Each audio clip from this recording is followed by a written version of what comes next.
l'esprit de la Constitution, c'est quoi? C'est que si vous voulez réviser ce qui ne peut pas l'être, vous devez quitter cette Constitution. Attendez, monsieur Yves, vous devez changer de Vous êtes un avocat de profession, il ne faut pas nous amener dans les maraboutages, s'il vous plaît. Donnez-moi... Attendez, un peu de... Non, s'il vous plaît, donnez-moi un argument constitutionnel qui vous donne le pouvoir de changer cette Constitution.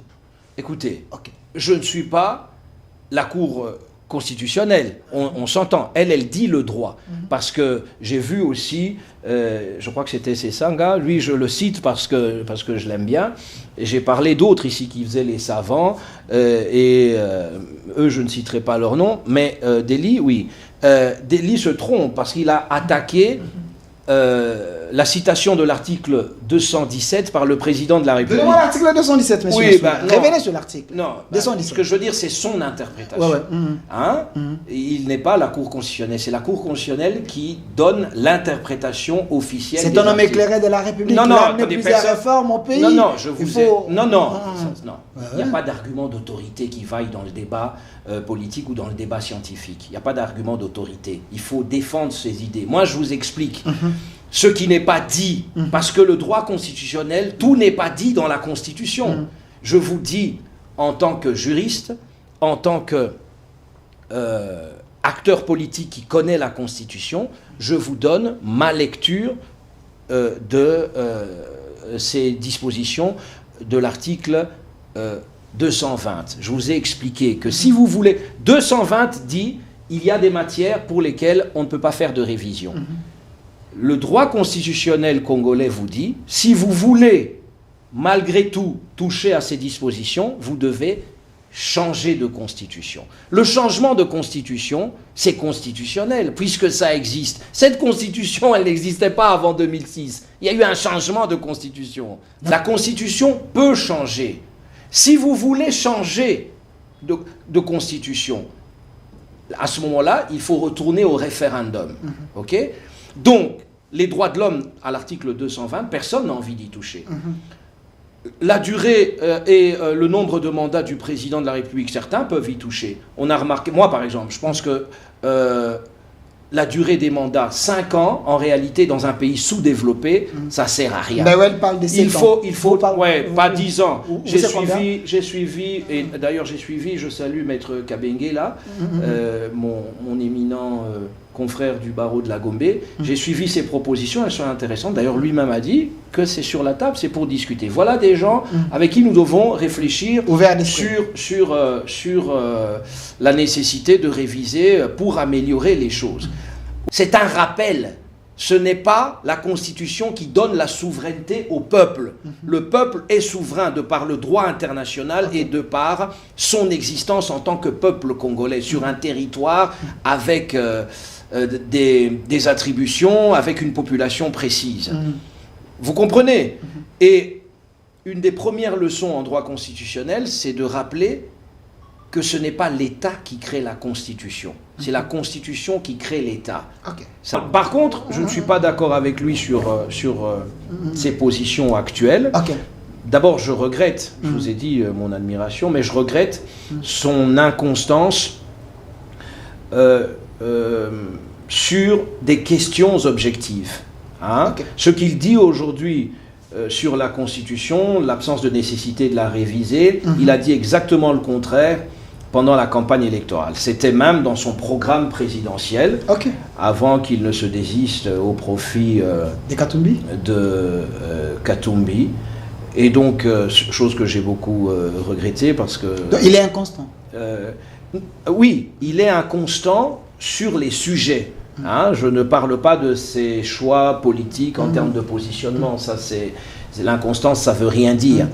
L'histoire des quotas, c'est dans la Constitution? Oui, non, c'est pas ça. Moi, ce que je suis en train de vous dire, c'est ce qui est bien, selon moi, pour notre pays, pour le développement de la RDC, qui a besoin d'un cadre politique et institutionnel, parce que sans stabilité politique et institutionnelle, on ne peut pas se consacrer à des efforts de développement. On ne peut pas investir dans les infrastructures. On ne peut rien faire, en fait, pour permettre le développement économique, pour permettre l'activité économique, pour permettre que des Congolais puissent investir, puissent avoir du crédit pour qu'il y ait un tissu économique dans ce pays, un tissu par exemple de 2-3 millions de petites entreprises, il faut de la volonté politique, il faut de la concentration. Du nouveau à Kinshasa, PKM Invest Shop, distributeur des produits électroniques grand public et du prêt-à-porter. Retrouvez les meilleures offres et promos des smartphones, laptops, accessoires et du prêt-à-porter à des prix inédits. Nos adresses: commune d'Engaliema, avenue Colonel Mongiba, numéro 3, quartier Bassoko, référence rond-point magasin Kintambo, à côté de la station Total. Limité 7e rue résidentielle, place commerciale, voire l'immeuble à l'Italia. Pour tout contact, appelez au 0425 016 33 65. PKM, c'est la qualité. PKM, c'est la différence. PKM, c'est la satisfaction. Puisque nous sommes tous Congolais, nous n'avons qu'une seule nation, la République démocratique du Congo, notre patrie. Nous avons le devoir de l'aimer et l'obligation de la faire développer à travers notre sens patriotique et nos belles actions. Chers patriotes, il est temps. Rejoignez-nous dans la campagne citoyenne et éducative de sensibilisation sur le changement de mentalité.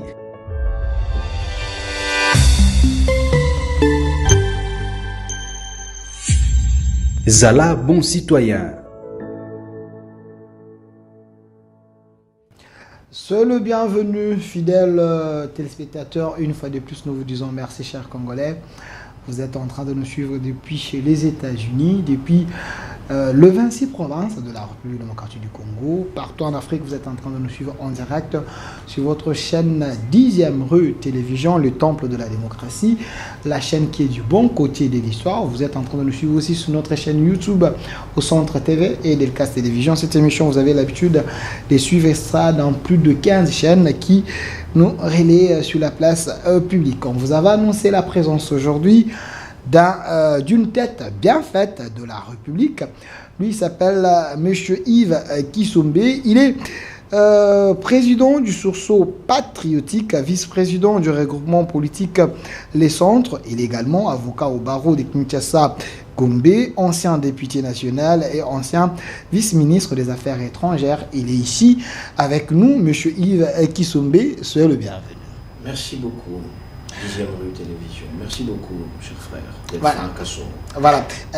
Mais j'ai oublié, je ne sais pas si j'ai oublié, récemment j'avais suivi l'une de vos vidéos, vous étiez présenté comme porte-parole du ministre de la Justice. C'est encore d'actualité? Toujours. Nous sommes au service de la République et de la nation. Partout où il est fait appel à nous, tant qu'il n'y a pas d'incompatibilité, nous servons la République. Peut-être est-ce la meilleure façon pour nous de montrer ce patriotisme? C'est à travers le service public, le grand service public qu'est la vie politique. Alors, M. Yves Kisombe, vous n'êtes pas un politicien d'aujourd'hui, vous êtes parmi les têtes bien faites de la jeunesse de 2000 jusqu'à aujourd'hui. Vous avez représenté cette jeunesse montante. Nous, quand on était encore à la maison, on vous suivait, on suivait vos interventions au Parlement. Vous nous épatez, mais aujourd'hui, quand même, vous êtes devenus de vétérans dans la politique, selon plusieurs personnes. Ah oui, on a plus de 20 ans d'engagement politique au niveau national. Moi, j'ai, comme d'autres, commencé relativement jeune, puisque j'avais encore 30 ans, quand je me suis lancé au niveau national. Quand j'ai été nommé porte-parole du MLC, qui était un des plus grands partis, déjà à l'époque, comme aujourd'hui d'ailleurs, j'avais 32 ans. Donc, MLC de Jean-Pierre Bemba, je pense. MLC, oui, il n'y a qu'un seul MLC, c'est Jean-Pierre Bemba. Parce que Thomas Louaka aussi avait créé... Oui, mais nous parlons bien du MLC. Thomas Louaka avait créé le MLC libéral, mais qui est devenu ML par la suite. Et donc voilà, le temps passe, nous avons cette riche expérience, riche parce que nous avons eu à côtoyer les hommes, à travailler pour le pays, à servir le pays comme on peut.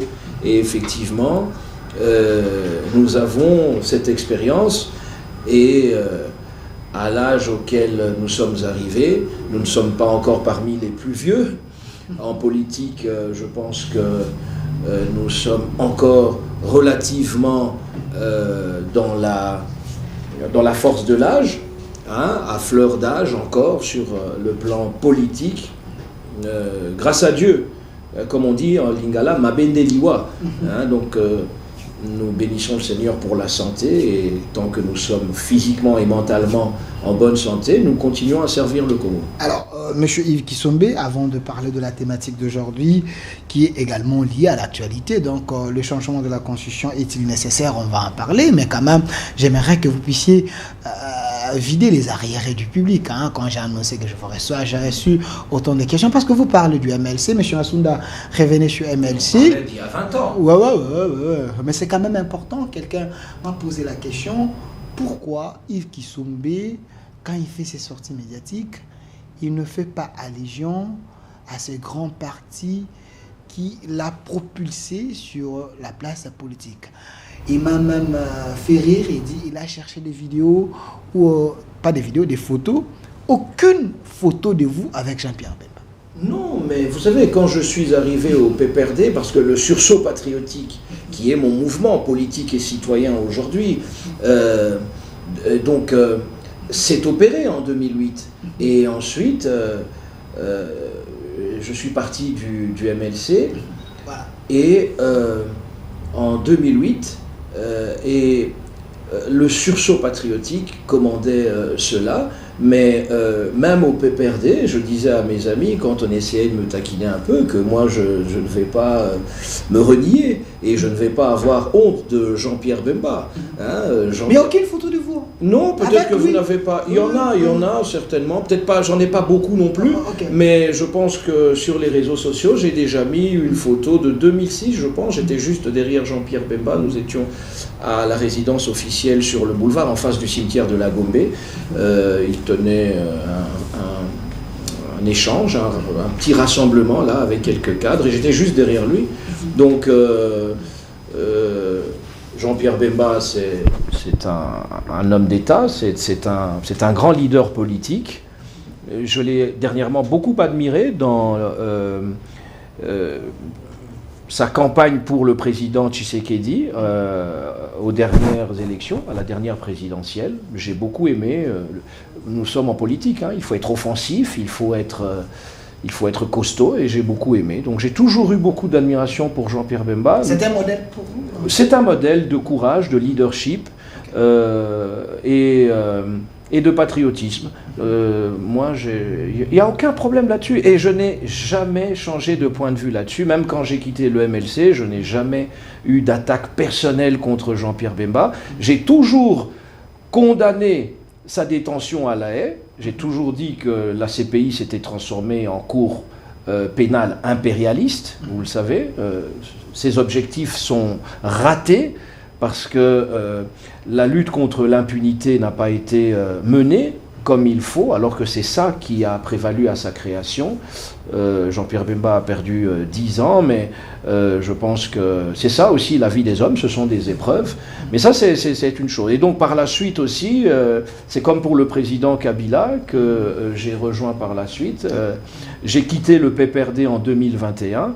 Je ne suis pas du genre à me renier et à dire du mal de là où je suis passé, même si je peux critiquer des choses. Par exemple, pour moi, je considérais que le président Kabila avait cessé de faire de la politique et qu'il était légitime que je continue à en faire. Donc moi j'ai quitté, je n'ai pas critiqué, rien du tout. Alors, il y a un politicien majeur qui m'a dit, oui. Quand vous avez quitté le MLC, c'était les débuts de votre déclin politique, parce que oui. Au sein du PPRD, vous étiez englouti par les grands noms. Yves Kisombe n'était pas traité à sa juste valeur. Est-ce que c'était les constats que vous avez fait aussi? Non, moi en politique, je me suis battu pour me faire un prénom, parce que j'avais déjà un grand nom dans ce pays. Donc quand vous parlez de grand nom au PPRD, moi, c'est pas ça mon problème. Je pense que j'ai été formé pour être combatif en politique, okay. Hein, Delphin Kassongo. Donc c'est pas ça. C'est juste que en politique, c'est le destin aussi qui joue. Vous savez, il y a beaucoup de gens qui ont essayé de devenir députés nationaux, qui ne le sont jamais devenus. Moi, je le suis devenu. J'ai toujours, dans mes ambitions politiques, voulu devenir ministre. Je ne le suis pas devenu tout de suite. C'est pour servir le pays. Mais le destin a quand même voulu que, à un moment, je sois nommé membre du gouvernement, même si... Vice-ministre Même si je n'étais pas ministre plein, mais vice-ministre des Affaires étrangères, c'est un grand honneur. J'ai pu, parce que nous sommes au sommet de l'État à ce moment-là. Et donc, vous voyez, même si notre gouvernement n'a duré que 5 mois, j'ai appris beaucoup de choses. Au-delà du droit international que je connais, au-delà des questions théoriques, vous apprenez la réalité, vous vivez l'impérialisme. C'était dans le gouvernement Sami Badibanga. Vous vivez des choses. Et j'ai aussi un souvenir que les gens ne connaissent pas beaucoup, parmi d'autres. À ce moment-là, le président Kabila a beaucoup défendu la souveraineté du Congo. Je ne sais pas ce qu'il est devenu aujourd'hui. J'ai entendu le président de la République l'accuser. Et donc, moi, je sais que le président de la République est un homme bien informé, le mieux informé de nous tous, mais je ne sais pas ce qu'il en est exactement, mais ce qui est sûr, c'est qu'à ce moment-là, en tout cas, il défendait la souveraineté du Congo. Et j'ai aussi un autre souvenir, c'est lorsque Étienne Tshisekedi Wamulumba, d'heureuse mémoire, est décédé le 1er février 2017. J'étais dans mon bureau et j'ai reçu instruction de faire en sorte que très rapidement Monseigneur Mulumba puisse bénéficier de son passeport diplomatique pour partir rapidement. Et je le dis avec une certaine joie et satisfaction, parce que je m'en suis occupé personnellement, très rapidement. Je suis même descendu jusqu'à la salle des captures pour qu'on délivre à Monseigneur Mulumba, qui nous a quittés aussi, donc l'oncle paternel du président. Et voilà, donc c'était républicain, puisque nous n'étions pas du même bord politique. Merci. Vraiment, le temps nous fait défaut. Cette photo vous rappelle quoi? Ah oui, ça, c'est en 2008, je suis député national, et le président Kabila reçoit les élus de Kinshasa, et donc nous échangeons. Et je me souviens aussi lui avoir glissé un mot sur un peu à dossier. C'est le jour qui vous avez débauché? Ou c'est le jour qui vous avez convaincu qu'il rejoignait? Non, moi on ne me débauche pas. Je fais mes choix personnels. Non, mais c'est ça que les gens parlent aujourd'hui. Oui, mais je dis... Donc vous mangez... Non. Excusez-moi, j'ai gagné plus d'argent par mes efforts que par la politique des débauchages, etc. Le peu que j'ai pu gagner dans ma vie. Non, vous êtes né on m'a pas débauché. Dans une famille de commerçants. Effectivement. Non, moi pour rejoindre le président Kabila, il n'y a eu aucun démarchage, il n'y a pas eu de débauchage ni rien du tout. Aujourd'hui, je soutiens le président Tshisekedi, on ne m'a rien promis, on ne m'a rien de... Moi, je ne fais pas de la politique comme ça, je fais des choix personnels. Des choix personnels? Oui, quand j'ai personnel, pour l'intérêt général. Pour l'intérêt général? Le service de ma patrie. Alors, dans j'ai estimé après la rupture FCC Cash, que le président Tshisekedi ne méritait pas mon opposition, qu'il ne méritait pas que je m'oppose à lui, qu'il n'y avait pas de raison, il était le président de l'alternance, il y avait lieu de le juger aux actes et de lui donner tout le soutien patriotique qu'il méritait, parce que je sais que c'est un homme de grand cœur, que c'est un homme qui aime le Congo, et il n'y avait pas de raison de m'opposer à lui, surtout pas pour des caciques désabusés, pour des caciques complètement éreintés. Non, je n'allais pas faire ça. J'étais d'accord pour que les caciques méchants, égoïstes, puissent être défenestrés, n'est-ce pas? Et c'est ce qui s'est passé. Monsieur Yves Kissombe, avant de passer à autre chose, mais quand même accepter que je vous pose ce genre de questions, on vous reproche dans l'opinion publique que votre inconstance politique, c'est ce qui a fait que votre intelligence ne soit pas au service de la nation, du moment que vous êtes identifié dans l'opinion comme une tête bien faite. C'est quoi le problème? Vous êtes impatient ou bien? Non, j'ai 52 ans, je ne suis plus jeune, et je ne suis pas encore vieux, au sens où j'ai des amis qui sont devenus ministres après l'âge que j'ai aujourd'hui. Ok. J'ai des amis qui sont ministres depuis longtemps et qui le sont devenus à un âge plus avancé que mon âge aujourd'hui. Ok ? Le président Vital Kamerhe, à mon âge, il était dans l'opposition depuis 1 an ou 2. Et jusqu'à l'âge de 60 ans, il a traversé le désert sur le plan politique, c'est-à-dire qu'il est resté dans l'opposition. Donc entre 50 ans et 60 ans, il était dans l'opposition. Ensuite, il est devenu... donc il n'était pas au pouvoir, il n'avait pas de fonction. Alors, ce dont les gens parlent, Bruno Tshibala est devenu Premier ministre à quel âge ? Donc c'est pour dire que le destin, l'aventure humaine personnelle, il ne faut pas regarder en comparant ou quoi que ce soit, mais voir que les destins sont différents et que, en tout cas, moi je suis heureux d'avoir pu être député national comme je l'ai été. Ce n'était pas facile. Vous vous souvenez des personnalités que j'ai battues en 2006 dans la liste MLC, je veux dire cette liste. Non seulement dans cette liste, mais en dehors de la liste aussi, à la Lukunga, c'était pas évident, mais parce que j'avais fait un parcours politique convaincant, et par la suite, être nommé au gouvernement. Beaucoup n'ont jamais été élus députés, ne sont jamais devenus membres du gouvernement et n'ont pas eu cette occasion donc de servir le pays, soit au niveau du pouvoir législatif, soit au niveau du pouvoir exécutif, ne serait-ce qu'un mois. Et donc, pour moi, ce sont des expériences qui me permettent d'être aujourd'hui plus réfléchi, plus mature en termes d'approfondissement de mes convictions, mais mes convictions sur les sujets ne changent pas. Il n'y a pas d'inconstance sur les sujets qui engagent le patriotisme. Il n'y a pas d'inconstance. Alors, M. Yves Kisumbe... Vous me voyez parler ici sans inconstance du MLC, de Jean-Pierre Bemba, de Joseph Kabila. Il n'y a pas d'inconstance. Alors, autre chose, parce que vous êtes en politique, oui. C'est la dernière question des arriérés. Yves Kisumbe, c'est un rancunier. Yves Kisumbe, dans les salons politiques, c'est un prétentieux. Il pense connaître plus que les autres. Vous vous reprochez de quelque chose par rapport à ces arguments ou ces allégations, si je peux les dire ainsi? Non, ce sont des a priori trompeurs, parce que l'humilité précède la gloire, c'est biblique, l'orgueil précède la chute. Moi, je n'ai jamais considéré l'orgueil ou l'arrogance comme des qualités. Si j'ai pu donner cette impression à tel ou à tel, c'est vraiment malgré moi, parce que les gens qui me connaissent savent que je suis quelqu'un qui suis d'abord conscient des limites de chacun de nous en tant qu'être humain. Donc, je suis extrêmement social. J'ai toujours, depuis l'enfance, partagé ce qui est à moi, que ça soit matériel ou moral ou intellectuel. Donc je suis un homme, vraiment un homme du peuple. Je n'ai pas que des qualités, j'ai des défauts, mais moi, je peux être chez le président de la République aujourd'hui à telle heure. 2 heures après, je suis avec les mamans qui vendent des bananes, je suis avec des élèves qui rentrent de l'école. Moi, je suis comme ça. Merci. Parce que je connais la vie à tous les niveaux des réalités sociales de notre pays. Alors, M. Yves Kisumbe, allons maintenant dans un terrain très glissant.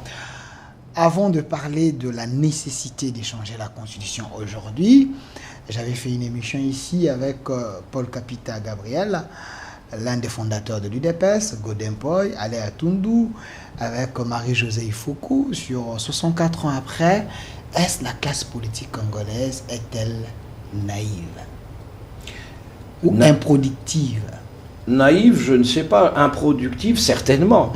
Parce qu'une classe politique productive fait quitter son pays du sous-développement, comme la Corée du Sud, comme les pays émergents aujourd'hui, le Brésil, la Russie, l'Afrique du Sud, etc. Nous sommes un pays sous-développé parce que la classe politique n'a pas su donner l'élan nécessaire, n'a pas su créer l'élan collectif, parce que ce n'est pas que la classe politique qui développe un pays. Elle fait que le pays se développe grâce à tout le monde. Mais nous sommes encore sous-développés, il faut un véritable sursaut patriotique. C'est pour ça que mon mouvement s'appelle le sursaut patriotique, parce que mon propos n'est pas qu'institutionnel, il n'est pas que politique. Mon souci, c'est l'émergence de mon pays, c'est-à-dire le redressement économique, l'essor économique du Congo et le progrès social. Parce que c'est ça le développement d'un pays. Hein. C'est atteindre un niveau de développement irréversible. Parce que le développement, c'est un processus irréversible. C'est-à-dire que vous pouvez arriver, par exemple, en Belgique aujourd'hui, comme il y a 20 ans, je prends l'exemple de la Belgique que je connais bien, mais vous avez tous les pays développés du monde, c'est-à-dire qu'on ne recule plus. Ce qui doit être entretenu l'est, ce qui doit être changé l'est, c'est ça le sentiment général, c'est ça le constat général, vous voyez ? Mais le sous-développement se caractérise notamment par, vous êtes à Kinshasa, vous constatez une urbanisation inachevée, en dehors de l'insalubrité. Vous avez nos routes, vous avez du sable à côté. En fait, d'abord, une ville, c'est un endroit où il n'y a plus de sable. Vous comprenez ? Donc tout est asphalté, pavé, bétonné, déjà au niveau des infrastructures, hein, sans parler des canalisations souterraines qui n'existent plus. Et donc, ce sous-développement, caractérisé notamment par l'urbanisation inachevée, c'est un témoignage de l'échec de la classe politique, n'est-ce pas ? Donc, nous qui sommes nés dans les années du pouvoir le plus absolu de Mobutu, nous avons hérité d'une situation catastrophique. Nous qui sommes nés après l'indépendance. Nos pères, d'une manière générale, la génération avant nous, nous a légué une situation catastrophique sur le plan démocratique, économique et social. Nous avons la responsabilité de redresser les choses, de corriger les choses. Notre génération, donc y compris avec le président Tshisekedi, une génération c'est quand même une tranche d'âge, hein, le président Tshisekedi est notre aîné de 10 ans, 11 ans, je parle de la tranche d'âge, ceux qui ont 5-10 ans de moins que moi, nous avons la responsabilité de transformer cet héritage catastrophique en bilan positif pour nos enfants et nos petits-enfants. Mais je pense que à l'allure où vont les choses, parce que je sens qu'il y a un problème de relève. Le niveau du débat politique, par exemple, est descendu à un niveau moins acceptable qu'il y a 20 ans. Nous avions des références, nous avions les Nimi Maïdi Kangimbi, les Kamanda wa Kamanda, beaucoup de têtes, pas seulement diplômées, mais politiques, qui savent, parce que beaucoup se cachent aujourd'hui derrière les diplômes. Les diplômes, ça ne dit pas votre intelligence politique. Hein? Je dois rappeler, par exemple, que Pierre Bérégovoy n'était pas bardé de diplômes. Il a été un excellent ministre de l'économie et des finances de François Mitterrand. Il a été Premier ministre, mais c'était un autodidacte.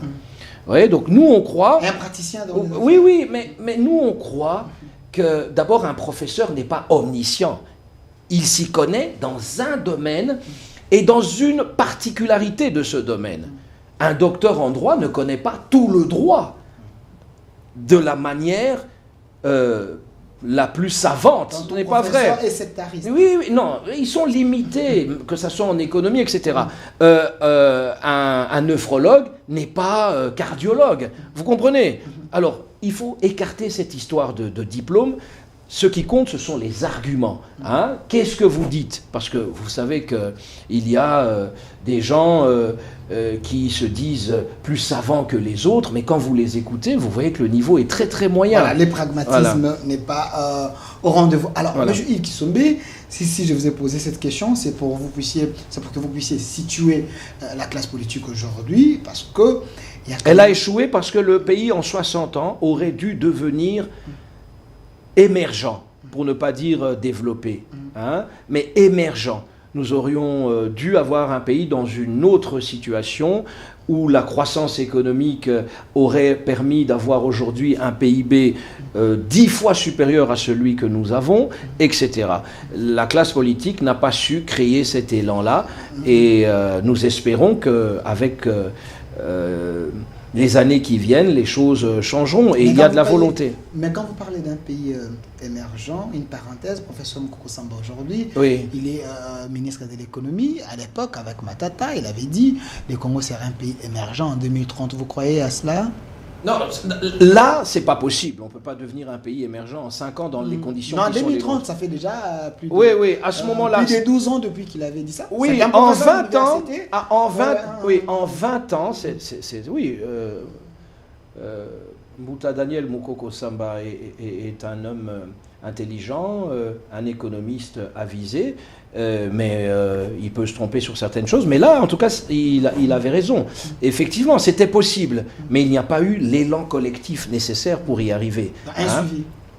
Un suivi, mais ça s'appelle l'élan collectif. Parce que les élites ne peuvent pas développer un pays seul, mais ils doivent faire en sorte qu'il y ait un élan collectif qui part des citoyens de toutes les couches et des dirigeants à tous les niveaux. Alors, M. Yves Kisombe, aujourd'hui, les débats sur la place publique, c'est la nécessité de changer la Constitution ou la révision de la Constitution. J'essaie un peu de finir. Vous avez commencé ces combats il y a plus de 8 ans. Vous voulez qu'on change cette Constitution. Pourquoi Yves Kisombe avait vu loin? Qu'est-ce qui est mal dans l'actuelle Constitution qui a 229 articles? Oui, la Constitution, que je connais très bien, est une œuvre imparfaite, par définition. Okay. En 2011, j'ai été rapporteur adjoint de la commission de révision constitutionnelle du Congrès. La loi modifiant un certain nombre d'articles de la Constitution, la loi 11-20 du 20 janvier 2011, qui modifie l'actuelle Constitution, j'en suis un des artisans, okay. Puisque nous sommes le législateur qui a opéré cette modification constitutionnelle. Par exemple, on a estimé qu'il était plus pratique et moins coûteux de passer de 2 tours à 1 tour à la présidentielle. C'est discutable, mais on a fait en sorte que le pouvoir judiciaire soit consolidé au niveau des cours et tribunaux et pas des parquets. On a fait qu'un député élu du peuple puisse servir le pays au niveau exécutif sans perdre son siège définitivement, comme ça existe ailleurs. Tout ça, c'est un certain nombre de choses sur le plan institutionnel pour donner le meilleur cadre institutionnel possible. Alors, le niveau institutionnel ne suffit pas pour développer un pays, mais la stabilité politique et institutionnelle est une condition nécessaire, pas suffisante, au développement économique et au progrès social. J'ai bien vu des gens vanter leur savoir, etc., alors qu'on les a vus à l'œuvre quand ils étaient ministres. Certains critiques, n'est-ce pas, du président de la République aujourd'hui, qui prennent des postures savantes, etc., alors que beaucoup sont des voleurs, on le sait. Vous dites. Alors que beaucoup sont des voleurs, on le sait. Okay. Ils prennent des postures intellectuelles, académiques, savantes, etc., pour donner des leçons. Non, mais nous avons quand même... Moi, je n'ai cité personne. Non, nous avons quand même certaines têtes bien faites, s'il vous plaît. Non, ça, d'accord. Mais moi, certaines têtes bien faites de la République, je parle... sous réserve de certains députés nationaux qui ont pensé que l'un des leurs, à l'époque il était l'un des meilleurs, c'est le président de la Vol, de lycée Sangar. Lui, il a dit, hier il a suivi les chefs de l'État, il a répondu directement en disant que les chefs parlaient de la manipulation. En réalité, c'est lui qui manipule le peuple, il a donné les éléments de la réponse. Pensez-vous que Delis Sanga a raison? Sur le plan politique, c'est un intellectuel du pays. Donc moi je parlais en général de quelques personnalités politiques qui, on est en démocratie, attaquent les positions du président de la République sur la question constitutionnelle. Face aux arguments, on ne parle pas des individus, les arguments avancés par l'homme. Je dis que je les ai suivis, certains sur Twitter, d'autres sur les réseaux sociaux, j'allais dire en images, dans des déclarations, sur des vidéos, etc. Et donc je disais que j'ai vu aussi certains échanges de gens qui prennent des postures intellectuelles. Je ne parlais pas de Delis Sanga que je respecte et pour qui j'ai de l'estime, hein, même si nous ne partageons pas les mêmes valeurs. Delis Esanga, c'est une personnalité de haute facture sur le plan intellectuel. Il a été mon directeur de cabinet du vice-président Bemba à l'époque, et par la suite mon collègue à l'Assemblée nationale. Mais ça, il n'y a pas de problème. Ça, lui, oui. Face aux arguments qu'il a avancés... Non, par contre, je ne suis pas d'accord avec lui sur ses positions actuelles. Okay. D'abord, je regrette, je vous ai dit mon admiration, mais je regrette son inconstance sur des questions objectives. Hein? Okay. Ce qu'il dit aujourd'hui sur la Constitution, l'absence de nécessité de la réviser, il a dit exactement le contraire pendant la campagne électorale. C'était même dans son programme présidentiel, avant qu'il ne se désiste au profit de Katumbi. Et donc, chose que j'ai beaucoup regrettée parce que... Donc, il est inconstant. Oui, il est inconstant sur les sujets. Hein, je ne parle pas de ses choix politiques en termes de positionnement. Ça, c'est l'inconstance, ça veut rien dire. Moi, je suis quelqu'un de constant en politique parce que je défends l'intérêt supérieur de la nation, je défends ma patrie. Donc, vous pensez que la constance, c'est plus des positions maintenant il était pour, il a parlé d'un certain nombre de failles, de faiblesses de notre Constitution. 34 articles. Oui, il a parlé d'un certain nombre de faiblesses institutionnelles quant à la formation du gouvernement. Il a parlé de choses et d'autres, je n'ai pas les détails ici, mais Delis Esanga était porteur d'un projet de révision constitutionnelle il y a encore peu, n'est-ce pas? Et certaines réformes, en réalité, nécessitent carrément un changement de constitution. Les gens doivent bien comprendre que la constitution actuelle interdit qu'on touche, qu'on révise certaines matières. Par exemple, par exemple, le nombre et la durée du mandat du président de la République. Par exemple, la forme républicaine de l'État, c'est-à-dire que le Congo doit rester une république. Si vous voulez en faire, c'est un cas d'école, hein, si vous voulez en faire un autre système politique, c'est-à-dire un royaume ou je ne sais quoi, c'est un exemple, hein, il faut, parce que ça peut arriver dans l'histoire, il faut changer de constitution. Si vous voulez enlever des pouvoirs aux provinces, il faut changer de constitution. Donc, parce que c'est verrouillé par l'article 220. Le fait que l'on verrouille des dispositions, ça signifie que l'on reste dans cette constitution. C'est ça l'esprit. Quand vous allez lire l'exposé des motifs et le préambule de notre constitution, vous remarquerez qu'il y a un ordre politique institutionnel qui est créé avec la volonté de pérenniser ce qui peut l'être dans cette Constitution. Et donc, si vous voulez changer, la Constitution ne donne pas au peuple sa souveraineté. La souveraineté du peuple n'est que rappelée dans la Constitution. Le peuple est souverain indépendamment de la Constitution. C'est extrêmement grave, c'est que vous êtes en train Non, la souveraineté du peuple ne vient pas de la Constitution. La souveraineté du peuple, elle vient du droit international d'abord, et du droit interne en termes de souveraineté au niveau de la République démocratique du Congo, dans ses frontières, n'est-ce pas?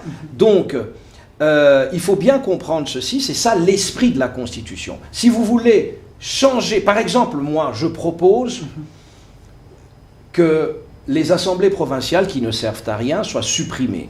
À ce niveau de sous-développement et de besoin d'efforts de développement, on n'a pas besoin d'assemblées provinciales. D'ailleurs, elles sont source, vous le savez, les institutions provinciales sont source d'instabilité et donc d'absence ou de diminution des efforts de développement. Elles sont source de crise et d'instabilité institutionnelle. Donc, il faut supprimer les assemblées provinciales. Et donc, supprimer les assemblées provinciales, ça veut dire que les assemblées ne peuvent plus voter leurs lois, adopter des lois. C'est diminuer les prérogatives des assemblées. L'article 203 de la Constitution fait l'énumération des compétences qui reviennent au pouvoir central et ensuite aux institutions provinciales. Moi qui veux supprimer les assemblées, donc c'est objectif. Pour ça, il faut passer à la 4e République, il faut changer de constitution. Je ne veux plus de gouverneurs élus comme on l'a aujourd'hui.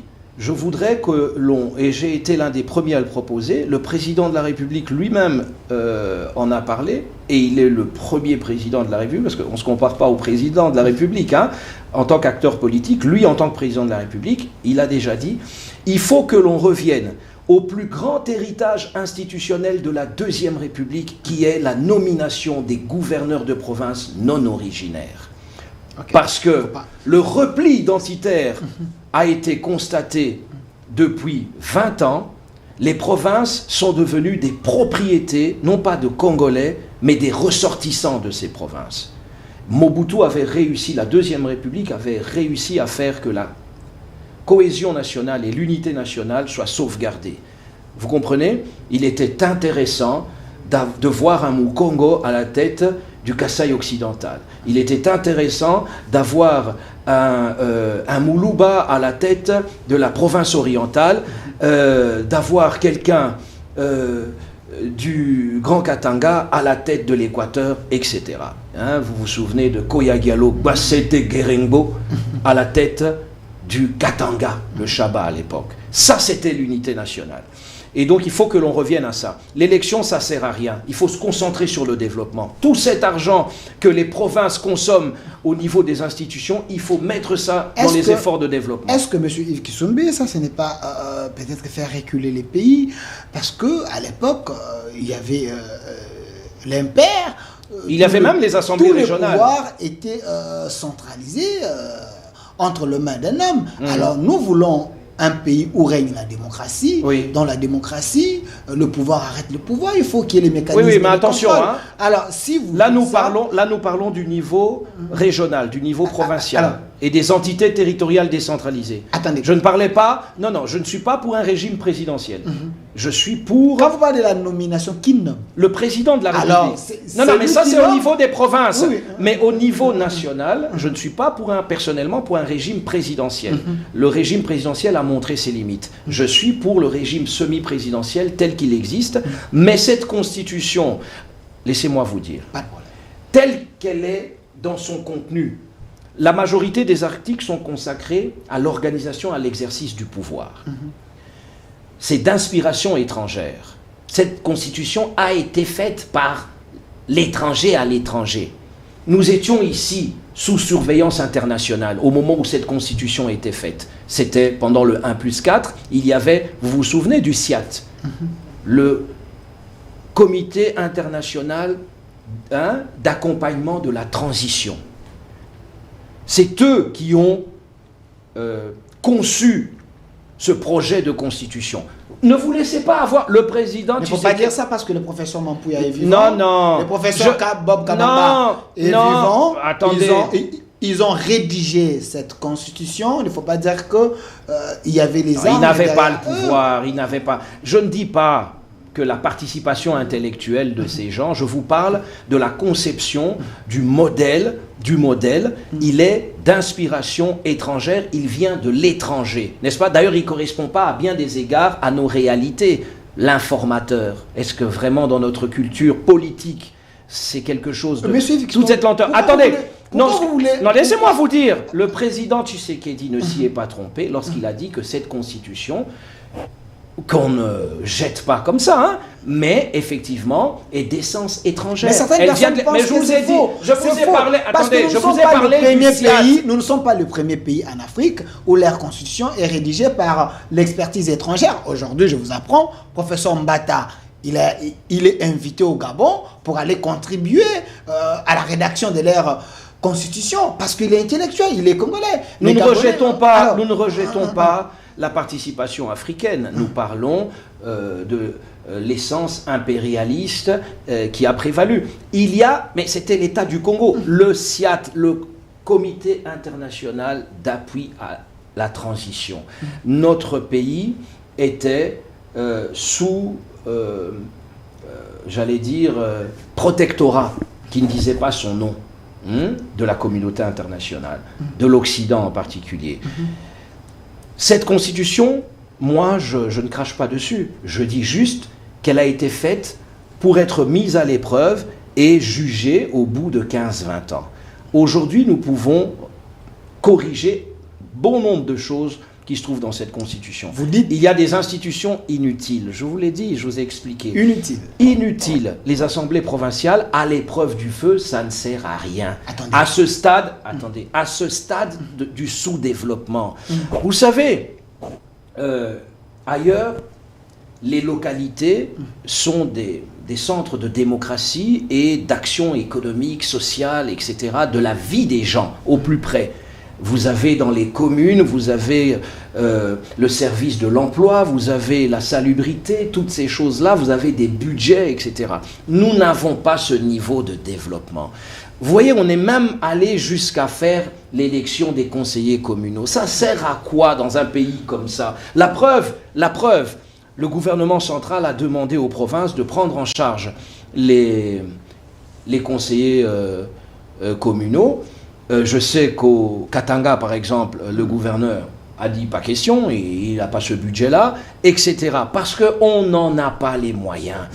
On est encore à un stade où nous sommes dans une situation de détresse, de catastrophe économique et sociale. On ne peut pas se permettre des élections au niveau local et au niveau provincial. Vous risquez d'énerver les gens à la maison. Non. S'il vous plaît, vous risquez d'énerver les gens à la maison. Point de vue. Il y a des légalistes à la maison. Oui. Et cette constitution vous a permis d'arriver au pouvoir. Oui, on parle de réforme, c'est pas pour maintenant. Attendez, mais quand vous dites que il y a les institutions inutiles. Oui, mais elles sont en place jusqu'en 2028. Non, s'il vous plaît, elles sont en place jusqu'en 2028. Est-ce que je peux terminer ma question? D'accord, allez-y. Si j'envoie cette émission au président Kamere, comme j'ai l'habitude de l'envoyer l'émission, il risque de se moquer de vous. Pourquoi? Parce qu'avant les élections, il avait dit, vous devez tenir compte de l'immensité de la République démocratique du Congo. Oui. Il faut plus de postes, plus des espaces pour que les gens travaillent.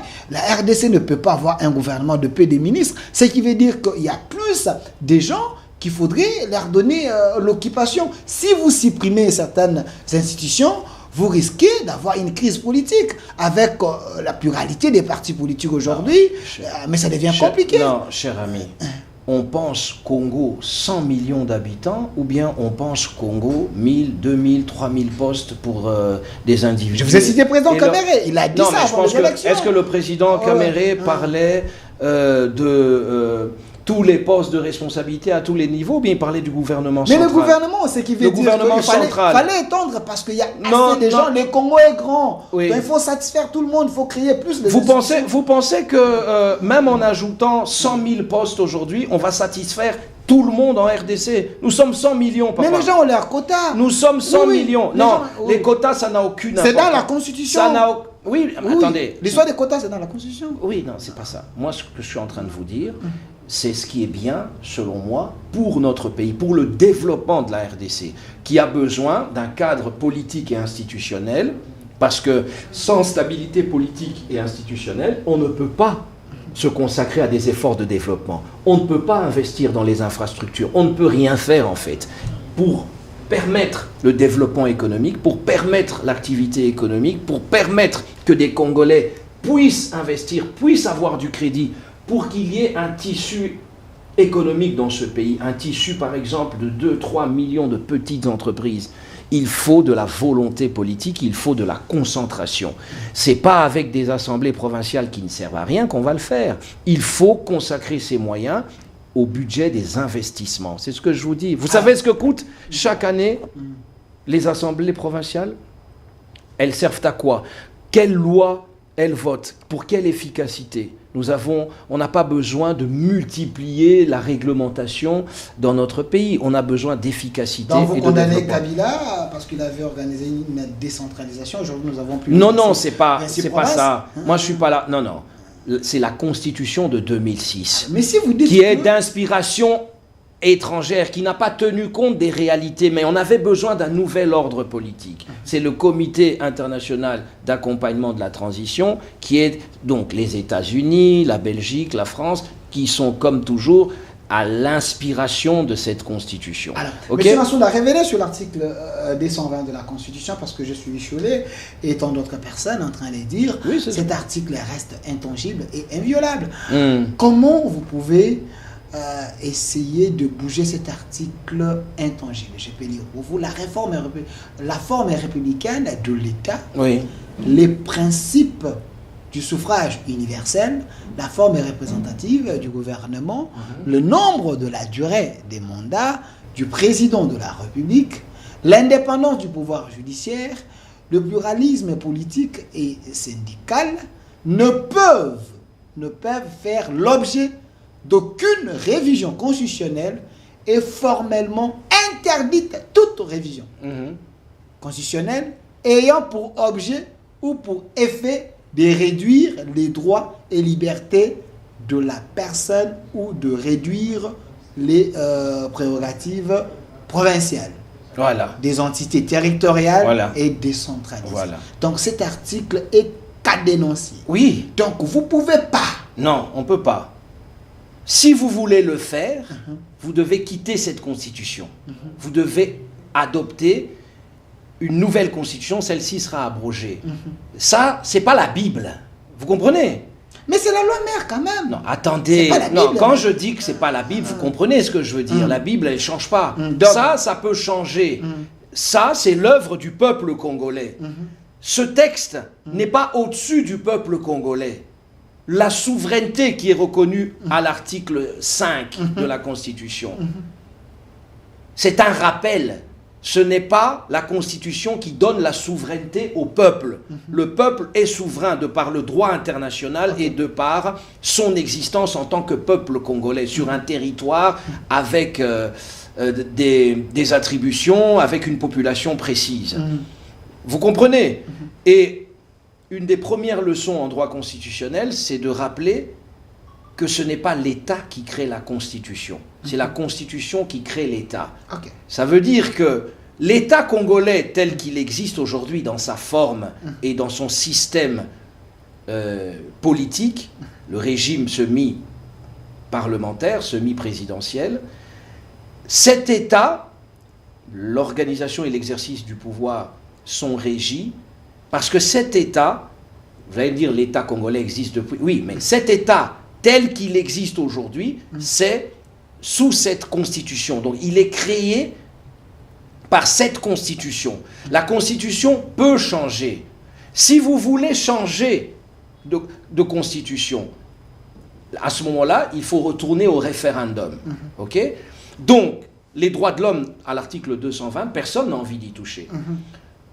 La durée et le nombre de mandats du président de la République, certains peuvent y toucher. On a remarqué, moi par exemple, je pense que la durée des mandats, 5 ans, en réalité, dans un pays sous-développé, ça sert à rien. Ben ouais, elle parle de 7 ans. Il faut pas 10 ans. J'ai combien suivi, et d'ailleurs j'ai suivi, je salue Maître Kabenge là, mon éminent confrère du barreau de la Gombe.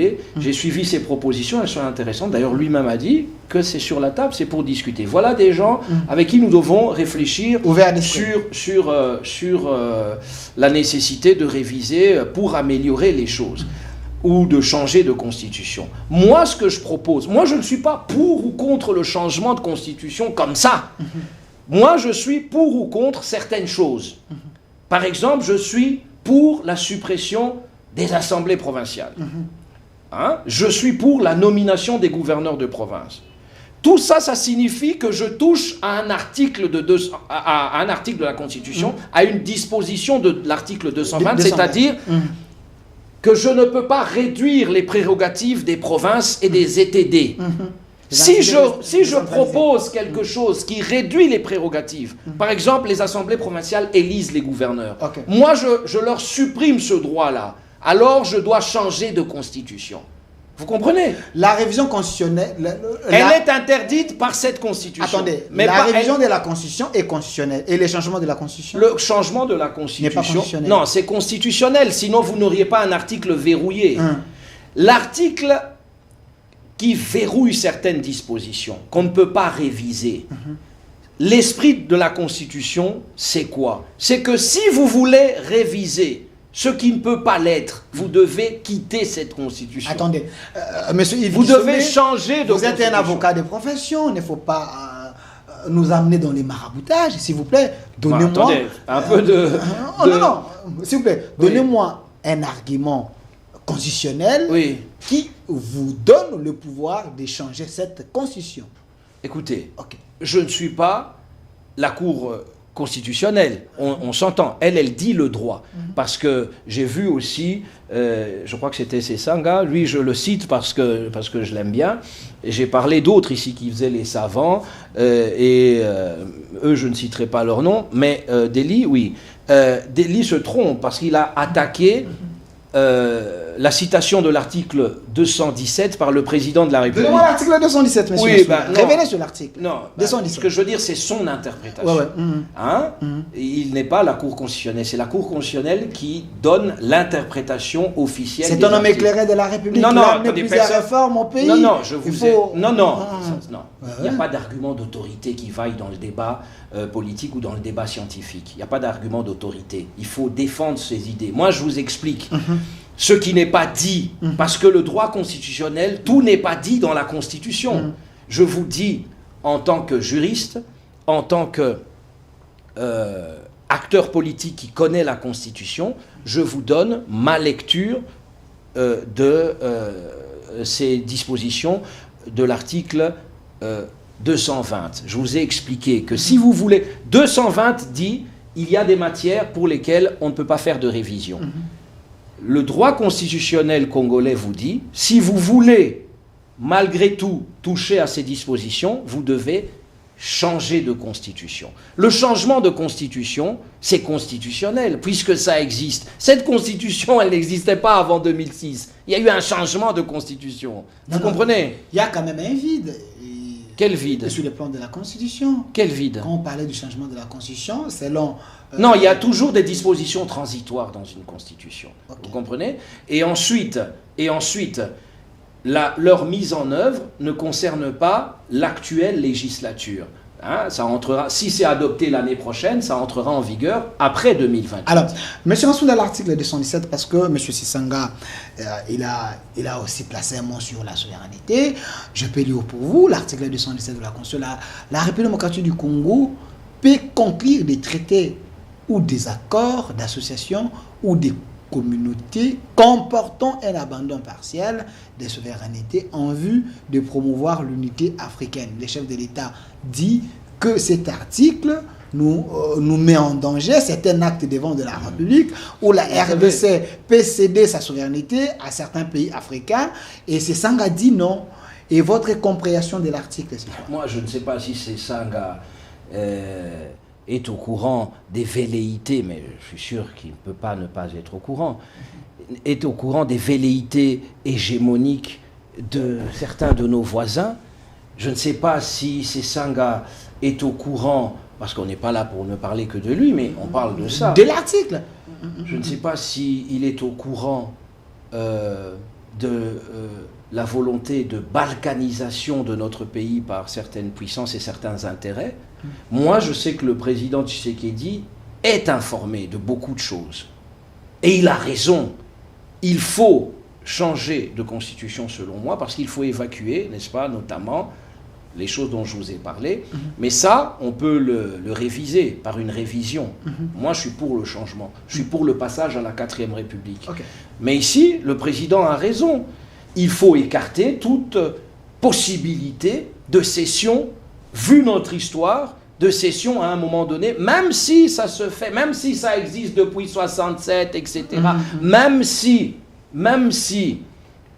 cela peut se faire par référendum, nous écoutons le peuple congolais, et le peuple congolais est attaché à ces 2 345 409 km² et ne veut pas en lâcher, ne veut pas envisager, même théoriquement, de lâcher 1 km². Nous ne sommes pas les seuls. Donc, il y a des traités internationaux où oui. certains pays africains ou du monde y a signé, où chaque pays Et alors peut céder un peu sa Et souveraineté. alors Aujourd'hui, avec la CPI, Et alors donc la CPI peut venir chez vous, prendre quelqu'un parce que vous avez cédé votre souveraineté. Non, oui, oui. Non, c'est pas ça. On parle de territoire ici. On parle de territoire. Non, je voulais donner Oui, mais exemple. là, je suis d'accord. Oui, oui. C'est normal. Les États sont quelque part connectés, interdépendants. Il n'y a pas un État qui vit en autarcie complète. Hein? Donc les relations internationales, c'est ça. Mais le président de la République, moi j'admire la pertinence et la percussion de ses propos. J'ai l'impression qu'il revoit ça avant toute prise de parole en public parce qu'elles sont parfaites. Il dit avec beaucoup de justesse ce qu'il faut dire. Hein? Et ni l'Église catholique, ni personne, ni une frange de la société civile, ni une partie de la classe politique ne l'empêchera d'exercer ses prérogatives de président de la République, qui consistent notamment à montrer le cap, quitte aux Congolais à le suivre ou pas, mais à montrer le cap, à dire il faut, à un moment donné, lui, il ne se prononce pas tout de suite, mais il est sûr d'une chose et il nous l'a dit, il faut que les choses soient améliorées. Une commission nationale va réfléchir sur les meilleures propositions à faire au président de la République et ensuite il verra s'il faut passer par les élus ou directement par le référendum.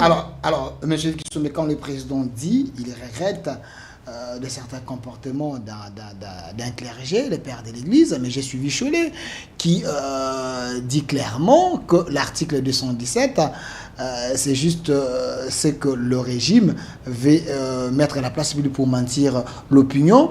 Mais l'article 214, M. Massounda, si possible, l'article 214 a tranché ces problèmes. L'article 214 dit clairement qu'on ne peut jamais céder notre terre sans qu'il y ait consultation de la population par la voie référendaire. Mais pourquoi vous brandissez l'article 217 du moment qu'avant l'article 214 nous donne déjà l'éclaircissement? Donc on ne peut pas céder si on ne consulte pas le peuple. Non.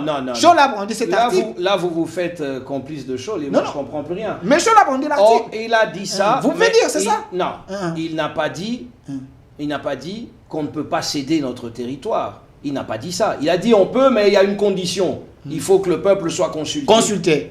Nous, le peuple congolais, nous dit qu'il ne faut même pas parler de consultation pour quoi que ce soit. On ne veut pas céder 1 cm². Mais vous dites que c'est réglé dans l'article 217. Non, c'est pas réglé parce que là... même la souveraineté qui est sous-traitée en article 217, mais ici à l'article 214, on dit... Vous savez, pas, moi je ne vais pas suivre... Cholet, c'est un homme sérieux. Je ne vais pas suivre... Non, excusez-moi, mais...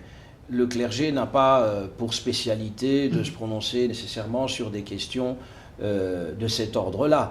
Elle donne son point de vue, l'Église, comme n'importe qui d'autre, hein, et comme en tout cas, comme tout citoyen, et comme effectivement acteur social majeur.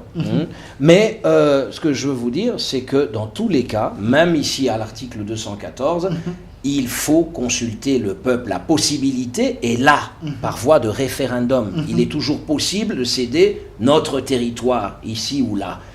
Le président de la République a dit qu'au moment où le complot de balkanisation bat son plein, il faut nécessairement que cette possibilité soit supprimée. C'est tout. Il faut renforcer la maîtrise de notre territoire en termes de prérogatives constitutionnelles par le peuple congolais. C'est tout ce que nous disons. Alors, M. Kisombe, la dernière question, il y a eu les États généraux, parce que vous vous présentez comme porte-parole du ministère de la Justice, ou le ministre de la Justice, les États généraux. Quand même, j'avais reçu un magistrat ici, M. Gabriel, l'un de vice-président d'un syndicat, Soudima, qui a dit que les réformes que le ministre de la Justice veut amener, ces réformes violent également les lois de la République. Par exemple, un exemple ici de l'arrêté du ministre de la Justice qui affecte le magistrat à l'inspectorat général des services judiciaires et pénitentiaires, mais qui se réfère dans la motivation visant à l'ordonnance du 23 juin 1987. Alors, pourquoi vous voulez une chose et son contraire? Non, écoutez, l'agencement dans l'arsenal juridique doit se faire de manière harmonieuse, c'est-à-dire en respectant les règles supérieures, et ainsi de suite. C'est pas ça qui intéresse les citoyens directement. Ce qui intéresse les citoyens, c'est de faire en sorte que personne ne doive débourser 5 000 $ au parquet. Je ne dis pas en donnant à qui ou à qui, quand il est arrêté et qu'il sort 3 jours après. 5 000, 10 000 $ au total. C'est ça qui intéresse les Congolais. Parce que cette justice, elle est rendue en leur nom. Mais cette justice, elle les fait souffrir. Vous vivez ici, vous vivez dans le pays. Est-ce que la justice, d'une manière générale, satisfait les Congolais? Non.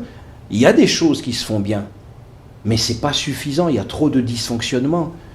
Hein? Évitez d'avoir un problème avec nos cours et tribunaux et avec... Or, c'est pas ça. Vous êtes Congolais.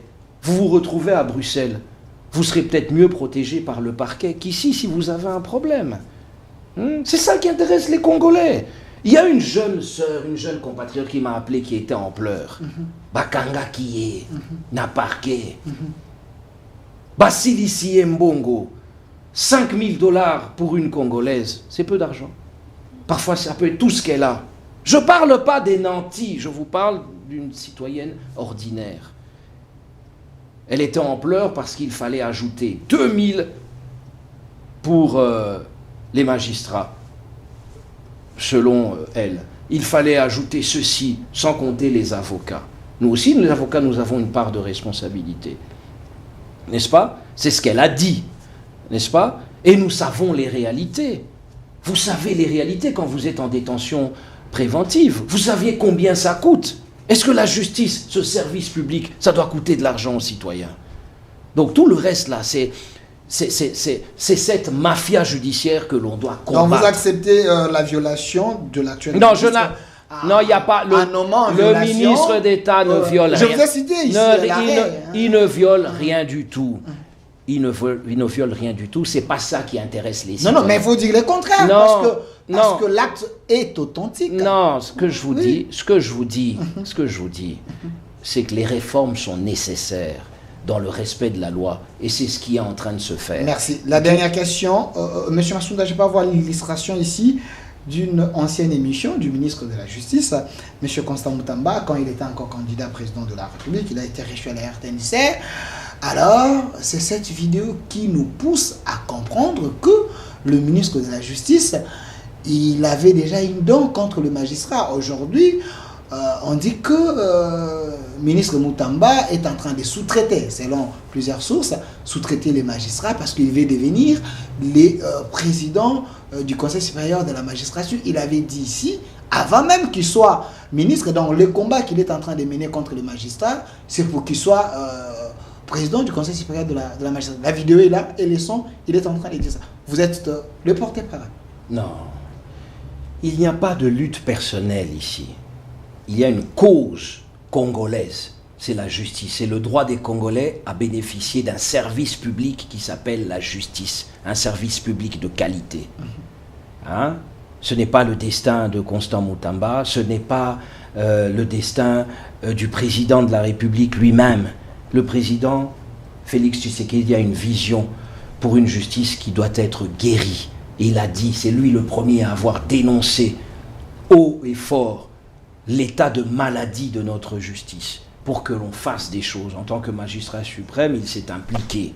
Le reste n'a pas d'importance. Il a dit ça dans l'émission, c'était avant qu'il soit le ministre. Mais ça c'est... On a envoyé la vidéo par le public en disant... Il a dit qu'il voulait devenir président... J'ai pas voir les sons. Attendez. Il a dit, je veux devenir président du Conseil supérieur de la magistrature. Il a dit ça dans cette émission. Il a dit quoi, s'il vous plaît? J'ai mis pour vous. Non, ne dites pas de fausseté. Non. Et même s'il avait dit ça, je pas voir la vidéo. Quel est le rapport? Attendez, je vais pas voir la vidéo et les sons. Comme ça, monsieur Yves Kissombe est porte. Non, là, je pense que nous nous perdons. Hein. Non, s'il vous plaît, c'est important. J'aimerais bien voir les sons de cet élément. Comme disent les anglophones. Ce que je ferai prioritairement au niveau de la justice, c'est que je ferai du procureur, du ministre de la Justice, un attorney general, comme disent les anglophones. Je ferai de lui le procureur général de la République, qui aura une ascendance sur tous les procureurs généraux. je ferai de ces ministres de la justice le président du Conseil supérieur de la magistrature. Ce que je Zala, bon citoyen. Vous avez suivi les sons. C'est le ministre de la Justice qui parle? Je vais demander si c'était le ministre de la Justice qui avait dit ça. Il était candidat. Il était candidat, mais moi je... Quand je ferai deux. Mais aujourd'hui, le ministre de la Justice... Non, mais il n'est pas... Non. Il y a une erreur de logique dans votre raisonnement. Il parlait comme candidat président. Il n'est pas président de la République. D'accord? Il est ministre de la Justice. Il ne fait pas ce qu'il veut. Vous comprenez? Et même si il pense, moi je suis de son avis, par exemple, je pense que le ministre de la Justice dans un pays comme le nôtre devait être l'autorité hiérarchique du parquet. Okay? Comme aux États-Unis où le ministre de la Justice s'appelle procureur général. Le procureur général des États-Unis, c'est le ministre de la Justice. Il est membre du gouvernement. Ça s'appelle Attorney General. C'est lui. Okay? C'est le procureur général. Parce que dans chaque État, il y a un procureur général. Et là, c'est le procureur général des États-Unis. Dans chaque État des États-Unis, hein, je parle bien. Dans chaque État, donc vous avez 50 procureurs généraux des États. Et puis vous avez le procureur général des États-Unis d'Amérique. Et donc, je suis pour cette façon, mais ce n'est pas dans notre législation actuellement. Ce que nous voulons, c'est que, et ça a été proposé aux États généraux, c'est que l'autorité du ministre soit renforcée. Ça, ce n'est pas le ministre qui l'a voulu seul, c'est l'ensemble des acteurs du secteur de la justice, sauf un certain syndicalisme débridé. Hein? Mais nous ne sommes pas pour le corporatisme, nous visons l'efficacité. Est-ce qu'il y aura l'indépendance de la justice si lui, les politiques, devient... Non, ça c'est le parquet. On ne touche pas à l'indépendance des juges. Hein? Il y a deux types de magistrats. Il y a les magistrats du parquet et il y a les juges, hein, qui sont les magistrats du siège. Eux, ils sont assis, comme on dit. Hein? Les magistrats debout, les magistrats du parquet, debout parce que pendant le procès, pour parler, le procureur se lève. Hein, ou son adjoint qui est à la séance se lève, le juge reste assis. Et donc, on ne touche pas à l'indépendance du pouvoir judiciaire. Le juge reste indépendant, inamovible. On ne peut le permuter qu'en cas de promotion ou à sa demande ou pour des situations de ce genre-là. C'est bien délimité. Okay? C'est la condition de son indépendance, l'inamovibilité. On ne peut pas le changer. Ça reste. Le parquet, c'est autre chose. C'est en dehors du pouvoir judiciaire. C'est attaché au pouvoir judiciaire. C'est ça l'article 150. Le pouvoir judiciaire, ce sont les cours et tribunaux. Le parquet relève davantage de l'exécutif. Et nous voulons que ça soit plus net. Plus net. Mais ça ne fait pas du ministre... Il n'y a aucune proposition. Ça, c'était une proposition et ça tient la route dans sa logique, dans ses propositions, comme candidat président. Ici, il est ministre de la Justice et le président de la République, c'est Félix-Antoine Tshisekedi Tshilombo. Merci, monsieur Yves Kisombe. Regardez la caméra, 30 secondes. Qu'avez-vous envie de dire que vous n'avez pas dit? C'est aussi votre mot de la fin. Le sursaut patriotique est nécessaire pour développer notre pays, pour sortir du sous-développement. Le regard centriste, parce que je suis centriste, c'est la voie de la raison. Nous ne sommes jamais dans les extrêmes.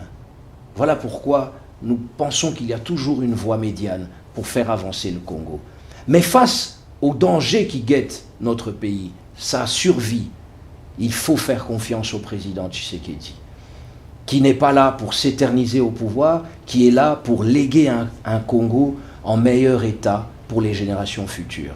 Et c'est ça que moi, je suis personnellement et que je vous demande de suivre aussi. Les vociférations, les critiques acerbes d'une opposition en mal de pouvoir doivent être écartées de votre analyse et de votre soutien. Ne suivez pas la voie de ceux qui sont en réalité les complices des ennemis du Congo. Beaucoup, vous les avez appris à travers les réseaux sociaux. Oh, ils sont à Kigali, ils sont ici. C'est toujours comme ça que ça se passe.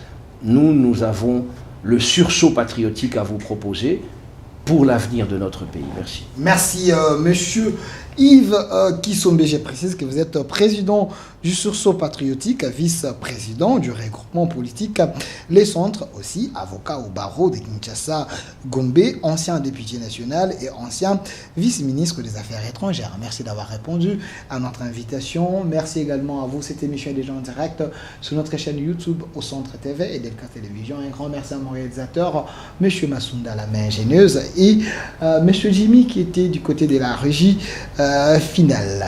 Suivez et laissez vos commentaires. Les débats continuent sur notre YouTube et dans les réseaux sociaux. Au revoir. Du nouveau à Kinshasa.